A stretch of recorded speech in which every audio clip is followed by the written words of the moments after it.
আমার হাঁটু আপাকে আমি কেন ভালোবাসবো না বলো? বিপ্লবী টুপি।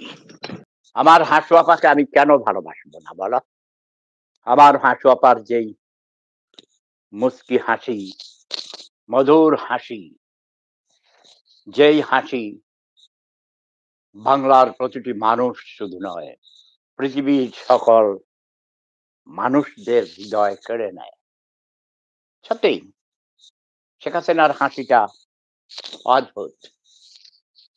একজন নেতা, একজন নেত্রীর যত গুণাবলী থাকা দরকার, তার কণ্ঠ, তার বক্তৃতার প্রতিটি শব্দচয়ন, প্রক্ষেপণ, নিক্ষেপণ, উচ্চারণ সবকিছু মিলিয়ে শি ইজ এক্সিলেন্ট।